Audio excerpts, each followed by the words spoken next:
waaw kay asalaamaaleykum wa rahmatullahi taala wa barakatuhu mbokki ji ci mbokki taalibe yi ñu ngi leen di nuyu fi leen daan nuyoo muy seen bu mag bi de Akasa TV BM télé ci poste nga doon boos waaye nag tey jii di jouru gàmmu di tombeek le 4 septembre ñoo ngi fii tey Medina Baye dëkku Maulana Cheikh al Islam dëkkub Maam Baye Niass di dëkkub diine fii ci Medina Baye Akasa TV BM télé ci poste nga doon boos ren nag ñoo ngi déplacé wu daal di ñëw Medina Baye fas yéene def ak yéen gàmmu gi incha allahu rabbi fas yéene dugg ak yéen ci kër yi nga xamante ni mooy kër yi dal yi fas yéene dem itam ci baas bu mag bi ànd ak yéen gàmm gi waaye nag laata booba dinañ dugg ci biir kër yi mag yi nga xam ne ànd ak ñi nga xam ne dañ leen lijaasaal ñi nekk ci yenn dal yi ànd ak seen i taalibe danañ ci dugg danañ dem fépp incha allahu rabbi waaye biir Kaolack ndangaan dëkku Maulana Cheikh al Islam di waayu imaamu Assane Cissé di waayu tim maam Ibrahima Fall di waayu borom di kumaan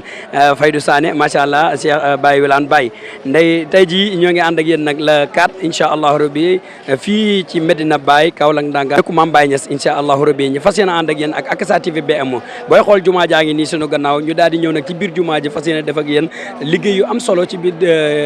jumaa ji fas yéene def itam ñi nga xam te ni dañoo jógee fa sori ñëw gàmmu si ñi nga xam ne ñu ngi jógee ba Nessiria ñi nga xam ñu ngi jógee ba Gambie ñoo xam jógee ba Dakar ñoo xam ñi nga xam ne ci biir dëkk bi leen biir réew mi leen jógee ak yi nga xam ne biir Kaolack ndangaan dalal gan ñi yëpp dañ ci duggandoo ak yéen ànd ak yéen incha allahu rabbi ak Akasa TV BM télé ci poste nga doon boos te itam buñ fa jógee bis ni ki tey